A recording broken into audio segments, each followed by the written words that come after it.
வீடியோவில் இந்த பழத்தோட பேர் கேட்டிருப்பேன், அதோட பதில் இதில் மரத்து இலையோட அமைப்பை வச்சுட்டு நான் இது எக் ஃப்ரூட்டுன்னு சொல்லி ஒரு டைம் வீடியோ போட்டிருந்தேன். அதில் கரெக்டாக ஒருத்தர் கமெண்ட் கொடுத்துருந்தாங்க. இது அதாவது எக் ஃப்ரூட்டு மெச்சூர்ட் ஆக மாட்டேங்குது, சீக்கிரத்துலேயே அது அழுகின மாதிரி ஆயிடுது, வெம்பன மாதிரி ஆயிடுதுன்னு நான் போட்டப்போ ஒருத்தர் கரெக்டாக கமெண்ட் போட்டிருந்தாங்க, இது லொக்காட் அப்படின்ட்டு, LOQUAT அப்படின்னு சொல்லிட்டு. இதுதான் அந்த ஃப்ரூட்டு. இது பார்த்தீங்கன்னா நல்லா இனிப்பும் லைட்டாக மைல்டு ஒரு புளிப்பும் கலந்த மாதிரி இருக்குது இதோட டேஸ்ட்டு. இது ஹெல்த் பெனிஃபிட்ஸ் இதில் நிறைய இருக்குங்கிறாங்க. இம்யூன் சிஸ்டமுக்கு நல்லது, பிளட் சுகரை கண்ட்ரோல் பண்ண அந்த மாதிரி எல்லாம் சொல்லியிருக்காங்க. டேஸ்ட்டும் ரொம்பவே நல்லாயிருக்கு.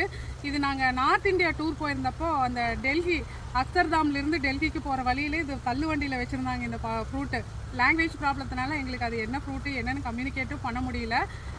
இது பார்த்திங்கன்னா லொக்காட், இது நம்மளோட மரத்தில் இருக்குது. இது எப்படி இருக்கும்னா, இது ஆக்சுவலி நம்ம கழுவாமல் எந்த பழமுமே சாப்பிடக்கூடாது. இருந்தாலும் இதை நல்லா தொடிச்சிட்டு நிறைய இனிப்பு கொஞ்சமாக புளிப்பு. இதுக்குள்ளே ஒரு விதை இருக்குது,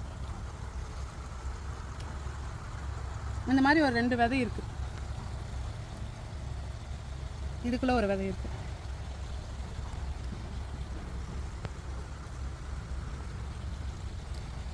நல்ல டேஸ்ட்டு. தேங்க்யூ.